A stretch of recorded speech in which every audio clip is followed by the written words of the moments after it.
Isang magandang umaga po sa inyong lahat. Good morning po. Ngayon po ay 20... Okay, hindi ko na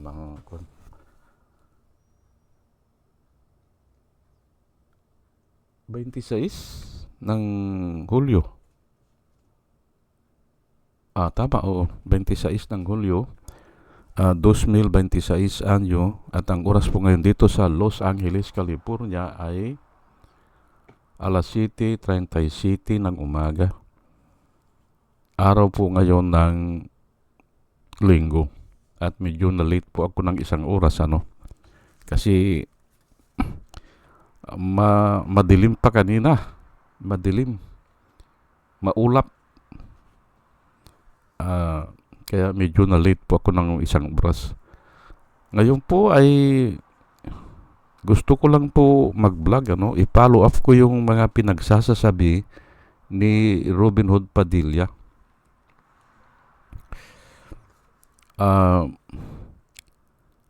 Pero ngayon ang balita ngayong umaga, nag-resign na yung kanya effective July 31. Yung chief of staff niya, yung attorney, nag-resign na daw. Pero ang tatalakayin ko po dito ay hustisya po ay neutral, sabi ni Robin Hood Padilla. Yun po ang kanya eh. Yun po ang sinasabi niya eh. Hustisya po ay neutral, sabi ni Robin Padilla. Aywan ko kung ano na ang sumusuot sa pag-iisip niya. Kasi gusto niya pong i-justify yung sinabi niya nung una na dapat itong mga prosecutor natin, itong mga o taga-usig, hindi ba? Yan taga-usig ay dapat daw ay hindi one-sided. Ay ang dami po nagbatikos sa kanya eh. Binatikos pati mga staff niya eh. Bakit hindi nag-aaral? Ay may mga attorney naman dyan. O kumuha ng abogasya o hindi lang nakapasa o ng pagka-abogado. Ay marami po dyan sa Senado. Bakit sasabihin niya na ang taga-usig ay neutral, dapat neutral o dapat hindi one-sided? Ay para i-justify yun, ito na naman, naglabas na naman siya ng ang hustisya po ay neutral, sabi ni Robin Padilla. Ay, ako po ay kukuha na ako ng talata sa Biblia talaga para pagpasensyahan nyo na po ako, kasi nga hindi matatapos ito kung hindi natin alamin eh. At pag Biblia po ang nagsasalita, hindi mo pwedeng questionin pag Biblia, At yan ang ipapaliwanag ko po sa inyo ngayon, mga kababayan, mga minamahal. So please, pakinggan nyo po na maigi. At pwede rin yung i-share po ito sa mga kaibigan nyo. Kung nagdi-discussion kayo, kung kumbinsido kayo sa sinasabi ko, ay i-share nyo. Sa kaanak nyo, sa kakilala nyo, sa kaopisina nyo, i-share nyo po. Pero ako ay matagal ko ng topic ito eh. Yang hustisya o yang neutral o ay ano ba yan? Ay ngayon nga umaga binabasa ko yung declaration niya eh. Lahat na eh. Nilahat na niya eh. Lahat daw ay dapat ang nilalakad ay hustisya. Ay oo nga.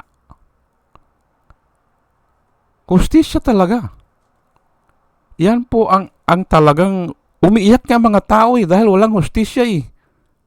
Hindi ba? Kaya ang dapat talaga ay hustisya. Pero hindi namang magagawa ng isang tao yan. Kaya pinaghiwa-hiwalay po yan. May prosecutor o may taga-usig, mayroon namang dipinsa. At mayroon namang judge. Pinaghiwa-hiwalay po yan kasi nga hindi kakayanin ng tao eh.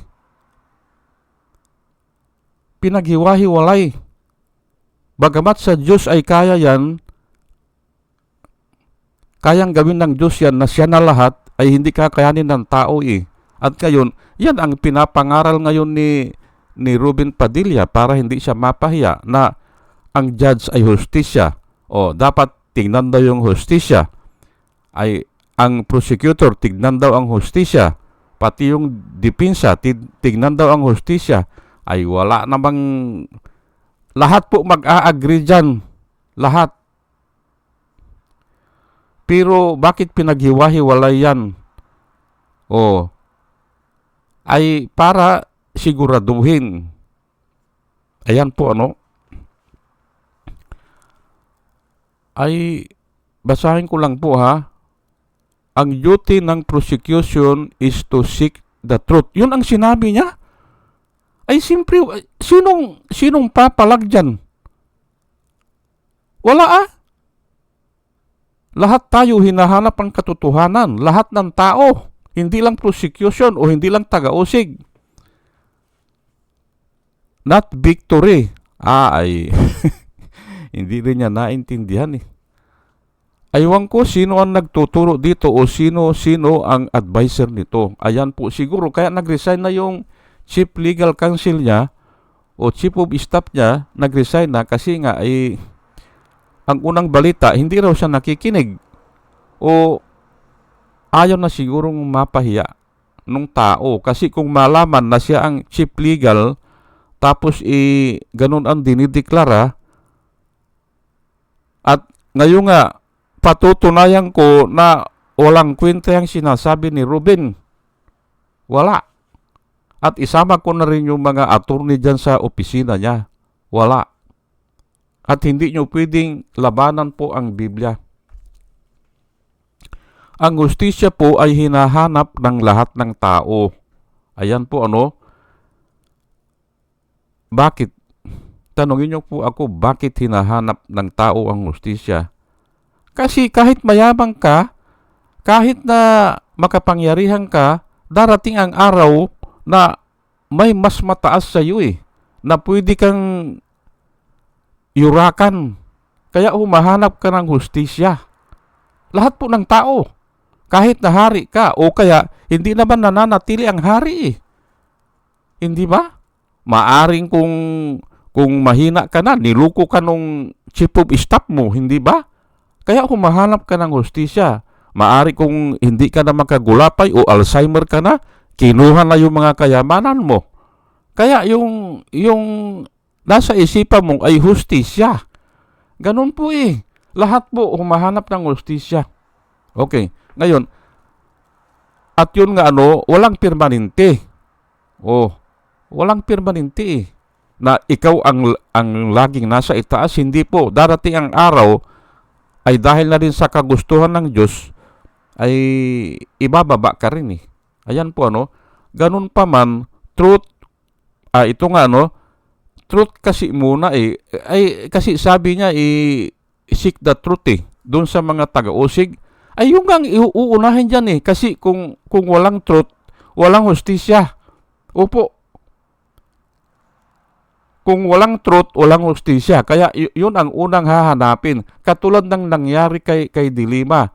Kinasuhan nila ng kinasuhan, binilanggo nila, ay wala namang katotohanan yung kinarga nila na demanda. Yung charge, hindi ba? Hindi totoo. Ay kaya nga walang hustisya dun Binilanggo pero walang hustisya.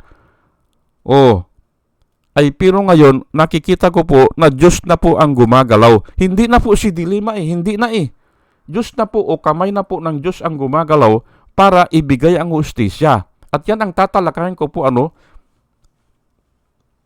Ngayon, then mercy, hindi, ang sunod-sunod kasi dyan ay truth. Yung katotohanan muna, and then justice, and then mercy. Kung nagsisi o aaminin niya yung pagkakasala niya o hihingi siya ng patawad. Papasok ang mercy. Ayan po ano. At yung mercy ay yan na yung clemency o kaya pardon. Mercy lang po yan eh.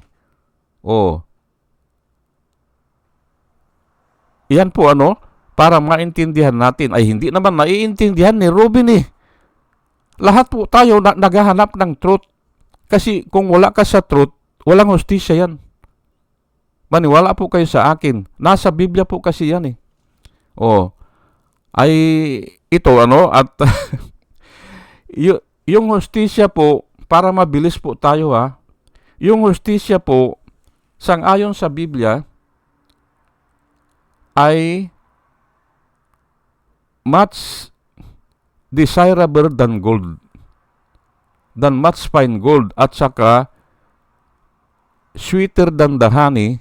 Yung hustisya po ha, yung hustisya, mas matamis pa daw sa honey. Ayan po. Ay nasa Biblia po yan ha. Babasahin ko. Sa Psalms 19, verse 9 hanggang 10, the fear of the Lord is clean, enduring forever. The judgment, ito pong judgment, yung justice of the Lord ito. Sa ibang translation, justice of the Lord. Pero proper naman talaga ang sabihin na the judgment of the Lord. At ito nga pala ano, ang paghustisya po talaga ang nilalakad ko dito, yung talagang totoong hustisya. Yung totoo na nanggagaling sa Diyos ano, o maaring ibinigay ng tao dahil siya ay kinontrol ng Diyos. Pwede po yun eh. Pero may judgment din ang tao na gusto niyang yumaman, yung judge gustong yumaman, ay binayaran, ayan po eh, ay judgment din yun. Pero hindi po hustisya yun. Katulad nga ng ginawa nila kay Dilima, yung judge po na nagsabi na huwag bibigyan ng kwan, huwag bibigyan ng yung piyansa. Judgment po yun eh. Diyan sa Pasay ata, yung nag-decide na huwag bibigyan ng piyansa. O doon sa Muntinlupa. Dahil mabigat daw ang mga testimonya. Ay judgment po yun. Pero wala pong hustisya doon kasi nga gawa-gawa lang. Nangyayari po yan eh. Maaring binayaran o prinumot o nakakuha ng pabor. Pero nga, ay alam po ng Diyos yan eh. Babalikan ng Diyos yan. Opo. Kaya nga ang tao parating humahanap ng hustisya kasi may mga judgment ang tao na nakikita natin na hindi talaga hustisya. Pero dito, the judgment of the Lord are true. Totoo, hindi ba? And righteous altogether. Ayan po ano, the judgment of the Lord or the justice of the Lord is true and righteous altogether. Lahat yun. Lahat yun, ano? At yun dapat ang hinahanap natin. Kaya nga ang sinabi dito, more to be desired are they than gold. O more to be desired than gold. Than much fine gold. Yung pinuro, yung purong gold. Yung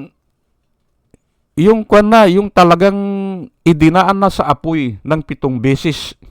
Yung gold, puro na, wala nang impurity. Hindi-desire pa daw ng tao yung hustisya. Ay totoo ba yan? Ay totoo po yan. Totoo po yan. Much to be desired than gold, than much fine gold, sweeter than the honey, than the dripping of the honey from the honeycomb. Yan po ang tinatandaan ko, yung hustisya. Ay, mayroong nga mayroong ngang kwento eh. Nangalo niya yung babae. Nangalo niya. Kwento lang po ito ha. Ngayon ay na-identify yung kalaguyo. Ang ginawa ay para ma-please yung lalaki, yung asawa nga eh. nagbayad. Binayaran niya. Parang blood money ay okay na. Bandang huli, pinatay din niya eh. Pinatay din niya yung kalaguyo. Maraming ganyang kwento. Kasi nga, hindi nga mababayaran eh. Hindi ba? Kahit na ilang ginto pa yan, ibibigay mo dyan. Hindi ba? Much to be desired than dead and gold, than much fine gold, sweeter than the honey, than the dripping of honey in the honeycomb. Ayan po ang justice. Pero yun ay hindi naman justice ng Panginoon yun kasi ay pumatay siya eh. Pero sa batas din ng tao ay kwan din yun eh. Parang hindi napaparusahan yun eh. Kung nahuli niya sa akto, hindi ba? At napatay niya, kahit na yung asawa niya, napatay niya. Yung kalaguyo, absuelto po yun. Pero ang sinasabi ko po dito ay the judgment of the Lord. At nakasulat po yan. At hindi lang po yan, ay lahat po ito eh, bali 6 po yan eh. Yung dinidescribe dyan, 6. The law, the testimony, the precept, the commandments, the fear of the Lord, the judgment. Ayan, yung justice or the judgment of the Lord are true. And they are righteous altogether. Lahat yun, hindi ba? Kaya nga, more to be desired than din than gold. Kaya nga tayo, nananalangin po tayo sa Panginoon, kung wala na tayo matakbuhan, umiiyak tayo sa gabi kasi nga wala na tayong pag-asa eh. Umiiyak tayo sa Panginoon at alam naman ng Panginoon yan na malungkot tayo, ay Panginoon ay ihiganti mo po ako. Ganun eh. Ipaghiganti mo po ako, Panginoon. Maaring kinuha yung lupa mo, maaring winasak yung bahay mo, marami po yan eh. Nilanggrab yung mga manamanahan mo ay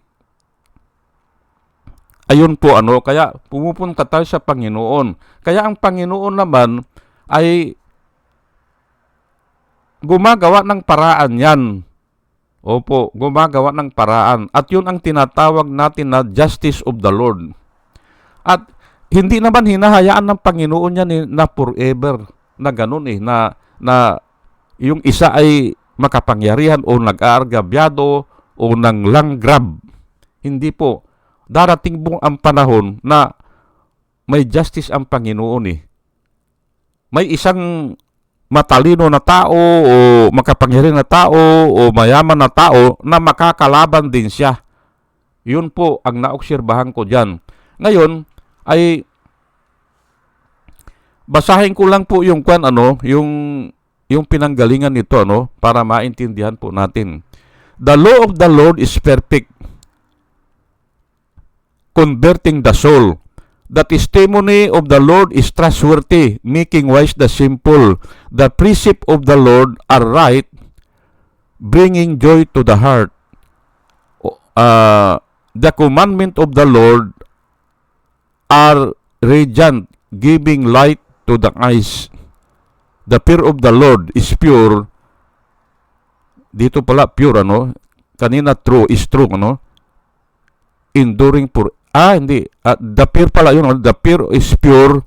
The fear of the Lord is pure, enduring forever. The judgment of the Lord are true, being altogether righteous. Yan po ang nakasulat, hindi ba?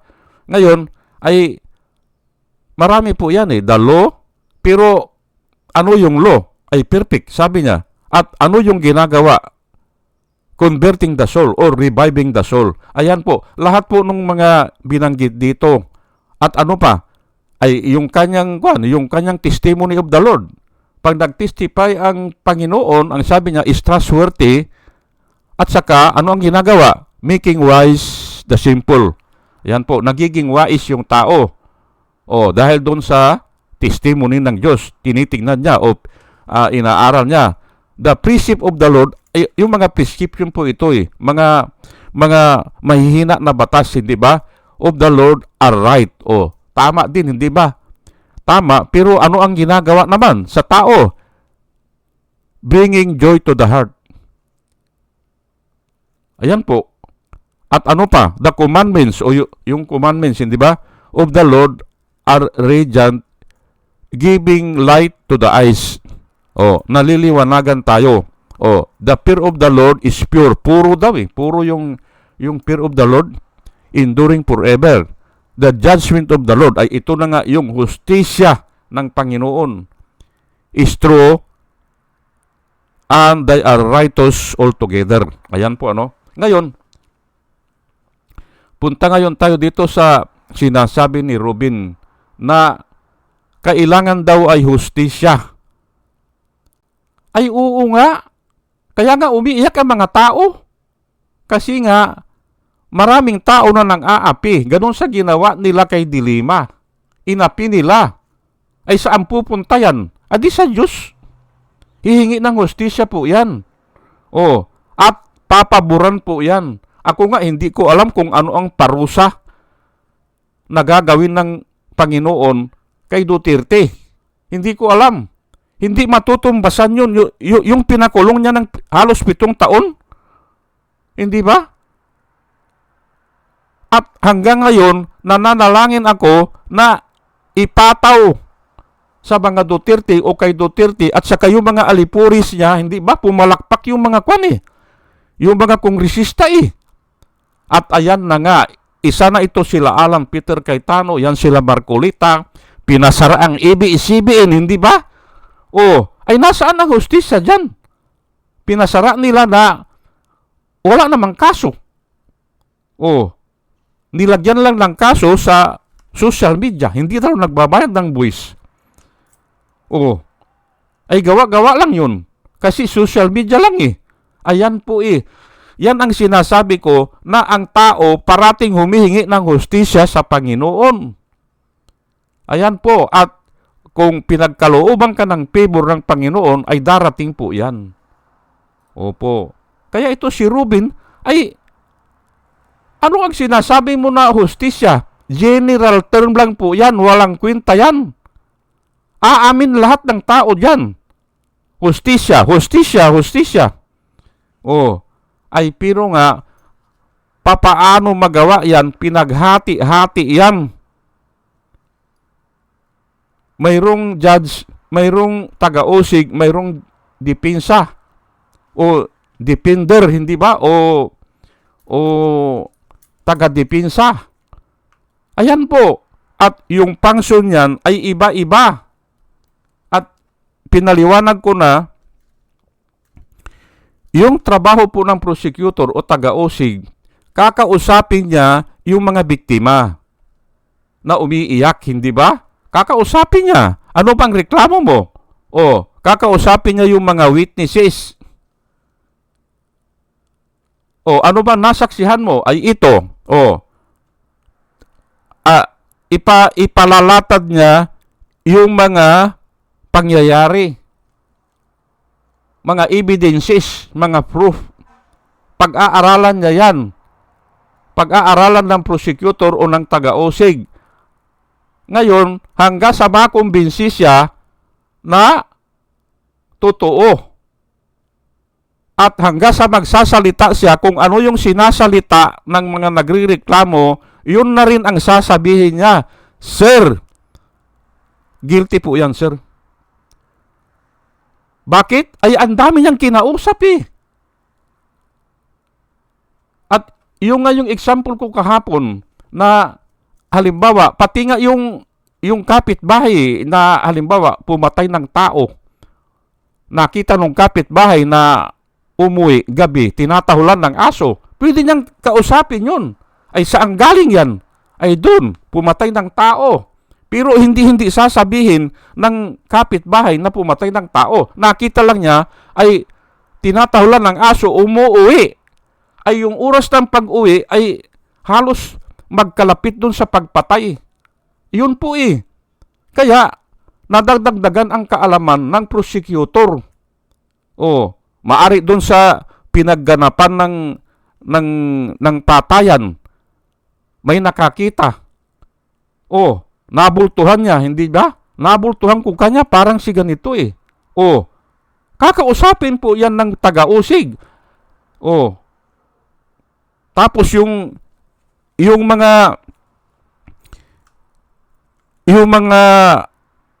naglaban siguro yan o nagsaksakan o ano, ay tinuturo siya nung mga nakakita. O, ay hindi po lulusuti yung akusado. Kasi nga, pati nga yung pag-uwi ng bahay niya na may nakakita Hindi ba? Pati yung pagtakbo niya, nabultuhan siya. Ayan po Hindi ba? Puwira pa yung talagang witness na nakita siya.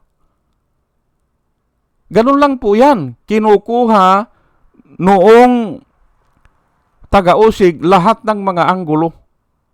Kaya kung mapapansin nyo, hindi na po pinapasalita Hindi na pinapasalita yung mga witness Dahil nga ay hindi na nga kailangan Siya na mismo magsasalita na oo, guilty yan, guilty yan, guilty yan.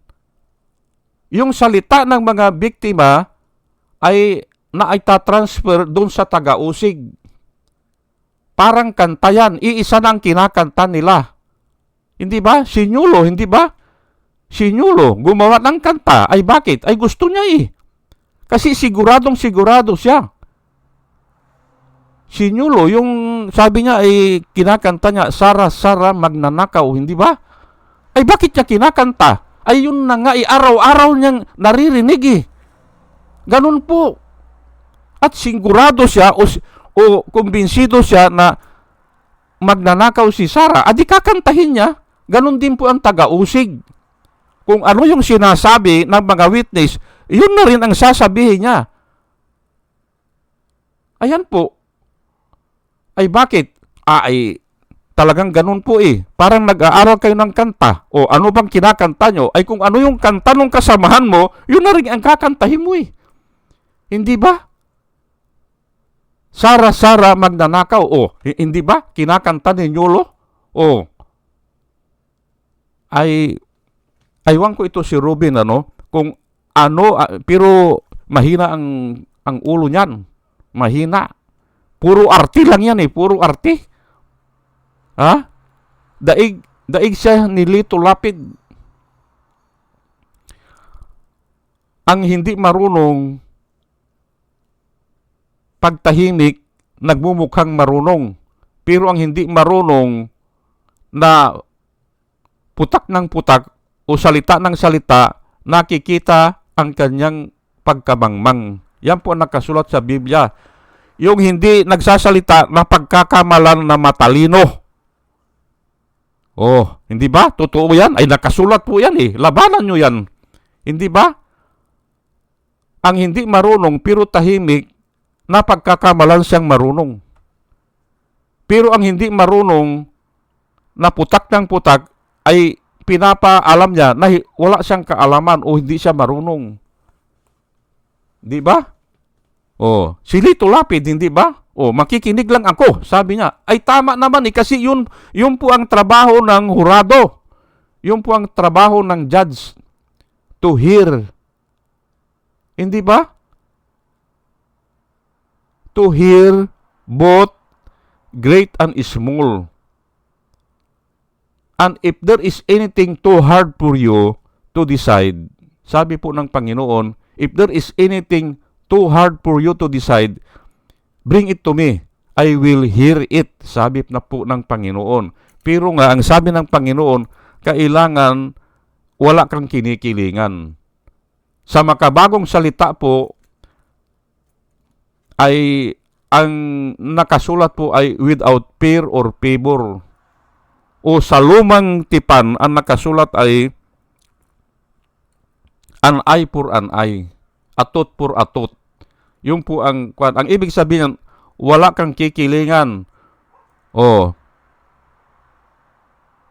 atot for atot, hindi ba? O, pero yun po ay sinabi sa mga judges, hindi sa tao. Kasi kung tao ang gagawa niyan, binulag, ay lahat na tayo bulag, hindi ba? O, yun po kaya ito si Ruben ay walang kwenta ang pinagsasasabi.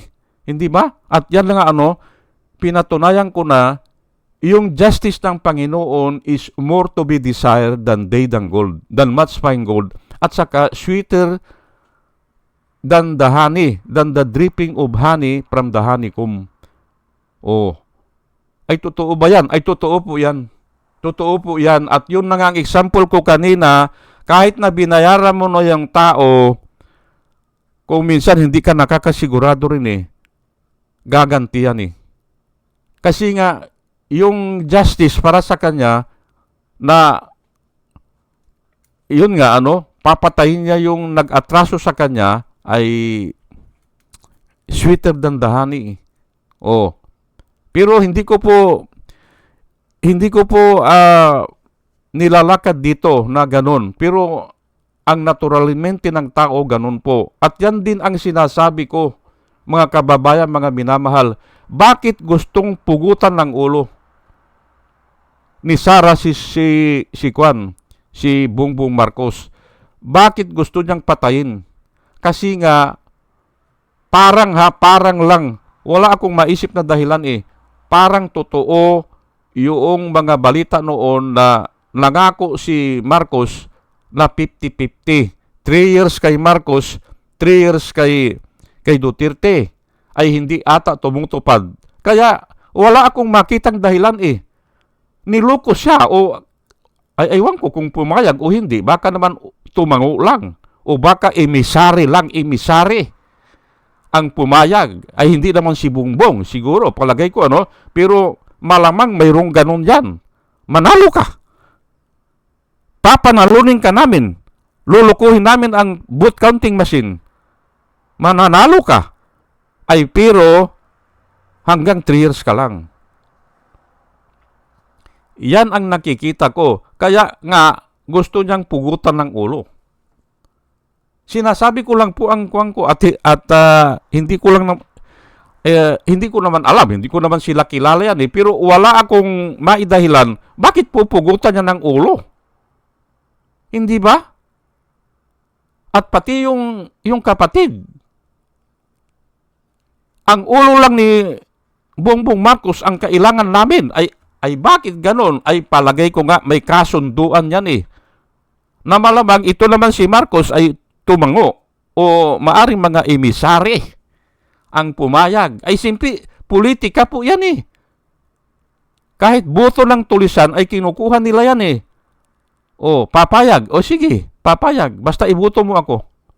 Ganun lang po yan Ay ngayon siguro ay bandang huli ay medyo nakikita nila siguro na ayaw nang ibigay ay ayan na nga. Pero palagay ko sa bandang huli lalabas yan o aamin yan kung 6 months na lang o 1 month na lang. Ano ngayon kung aaminin nila? Hindi ba? Na mayroong ganong kasunduan. Ay wala na. Paano mapalitan o paano? Pero walang lihim po na hindi nabubunyag. Yan ang nakikita ko po dyan. O sige po hanggang dito na lang po At sana po sa ating pakikinig po ay may natutunan tayo. At dalayan ko po sa Panginoon bago po ako mag-umpisa na bigyan niya tayo ng wisdom na nanggagaling sa Kanya sa ating pakikinig. At muli mga kababayan, mga minamahal, isang magandang umaga po sa inyong lahat at salamat po sa inyong pakikinig. Salamat po ng marami. Salamat po.